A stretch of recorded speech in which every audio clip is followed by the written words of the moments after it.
Hello, this is a video response to Shawn Driscoll on player characters convincing other player characters. And I'm of two minds on this as well.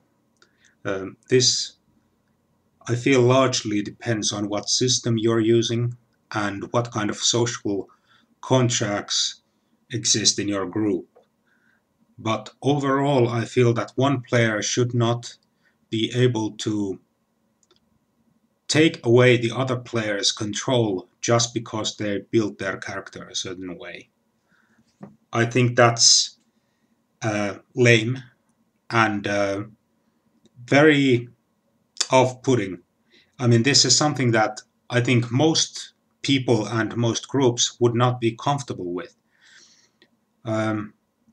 Because when you take away someone else's control of their character, then that player has to play by your rules in addition to already existing rules. So now there's, in addition to the game master who runs the world around them, now there's an additional person telling them how their character is going to behave or what they think. That's terrible, and it can lead to very nasty situations. But there are some games, some systems out there where the outlook on all the player characters and the way they interact with each other and how the story unfolds is very different.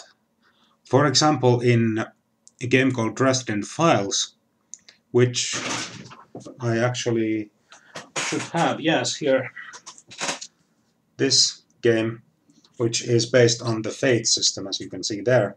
This is a game that has a lot more focus on cooperative play when it comes to creating the story. So not just the game master, but the players also can use all of these sorts of aspects and they can be compelled, and it's all about creating the story together and adding neat little twists to it and complications and so on. So there, the players that come into a Dresden Files game already should be aware that, okay, this is a game where all these different things can happen, that Jim's character can convince Joe's character of something just because they are that convincing or charismatic or whatever. It's possible. But even there, those social characters who are very charismatic, they have certain aspects, and those can also be turned against them. They can have both positive and negative effects, so the game master can decide to compel against certain things, and it works very differently from a stark contrast to what, for example, is in Pathfinder, where they outright state that, okay, diplomacy, intimidate, these sorts of things, they don't work on player characters at all. Because there's a game where there is no social combat mechanic. It's very cut and dry, basic fantasy feel. The focus of the game is not on social engineering and all sorts of things. They did put out an adventure path called Jade Regent, which I think had some kind of social mechanic in there, but I haven't read it. But overall, that's not the focus of the game. That's not the strength of the game. So even if the rogue rolls a d20 and adds 40 to his ridiculous diplomacy roll, he's not just going to be able to say, okay, I convince you and you and you and you and you, and now you have to do what I say. Of course not. Even if you allow these social skills to work on other PCs, there should be a reason to why your role has any effect. You can't just say, oh, I convinced you, and then you roll, and yeah, now you have to do what I say. Of course not. You're absolutely right, Shawn. Diplomacy is not like a magical switch that just, yep, now you agree, and now you disagree. and yeah, goes back and forth because I rolled the dice. Of course not. But even in those kinds of games, there's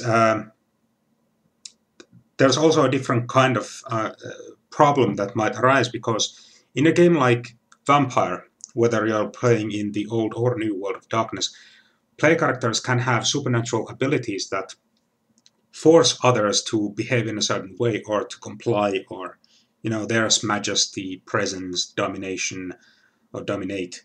And yeah, at the lowest levels you can just give a straight command with dominate to for example, run, and the person will run to the direction you pointed for a short period of time, and then they will regain their senses and are able to act freely. But yeah, they can be very advanced, where you go up to mind control even.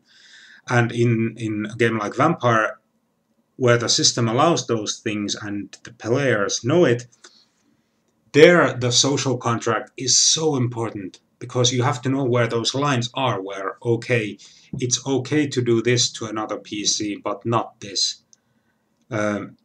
because those mind controlling characters, they can ruin everything. I mean everything, from the plot on down. And there has to be this well, in my game groups we called it the no asshole rule, where you can't just you know you can't just use your powers willy-nilly on every other character. But there was this agreement that, okay, if for example the brawling Bruja, the strong guy of the group, attacked one of the guys that was a domination oriented guy, very smart character, and no really physical skills, of course the character with the mind controlling powers is going to use those to defend himself naturally. And there actually it was sort of agreed that these two guys, they figured it out by themselves, between themselves, that okay, our characters are constantly clashing, and yeah, I think now it's time to take the gloves off and go at it. And they agreed that, yep, next session we're gonna have some kind of resolution one way or another.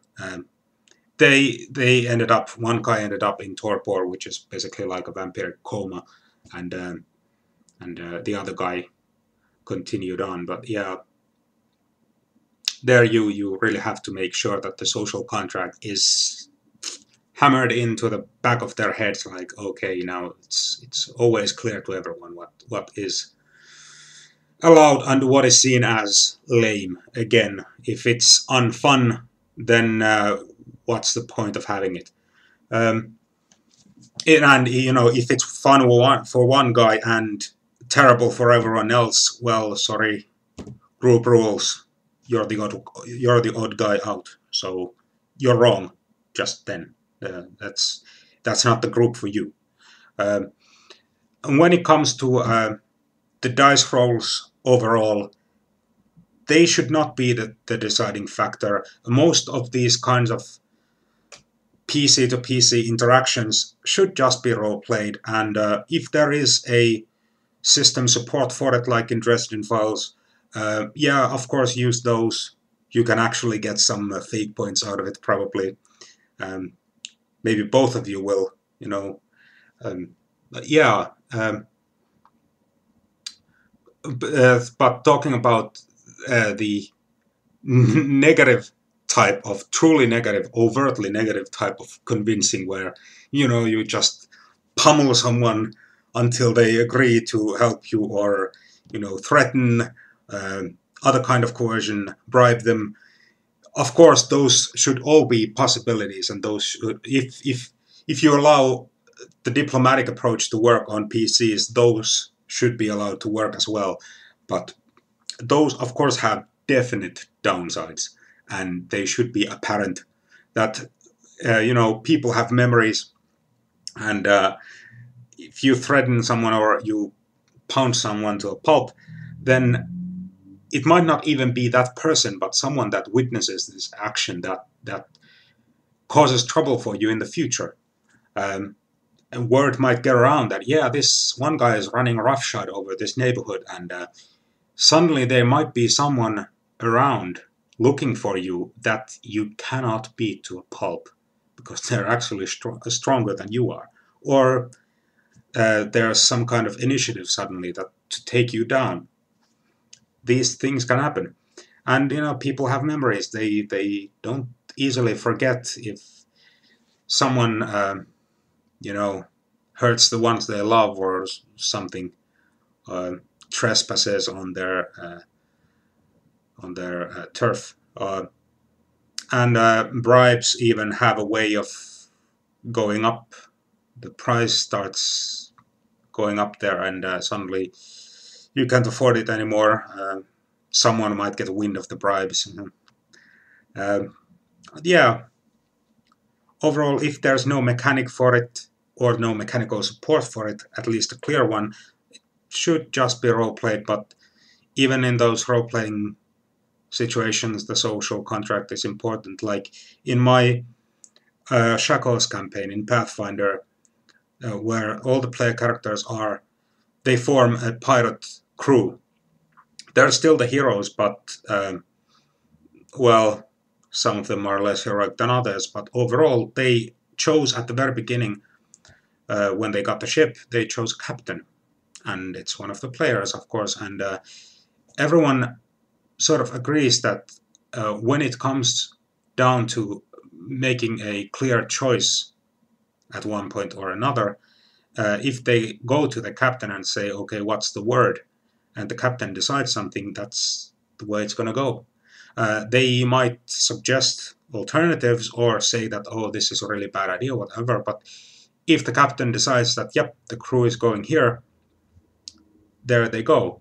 And this has not caused any kind of problem because there is a trust between the players, and they understand that the guy who is playing the captain character, he's not just gonna take everyone to some place where they don't want to go, or decide something that is completely against his character's personality or what have you. He's not gonna abuse that.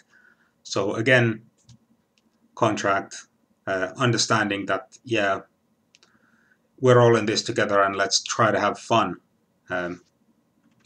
Because the minute it stops being fun, it's what's the point at that? Yeah, let's blow the whistle and have a break, figure it out, a different approach.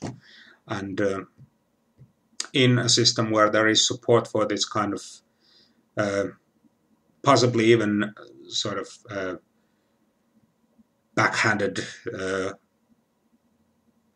convincing going on, not backhanded, underhanded, yeah, even there, if it's understood for everyone around the table that that can happen, it should not come as a surprise when it does happen. And conflict between PCs is, the spice of life, but this is not a conflict, really. Convincing someone, it's a different kind of, yeah, because you're trying to change someone's mind, and though the player and the player character's minds are separate, one's actions affect the other. So just keep that in mind. So have a very nice day, and thanks for watching. Bye.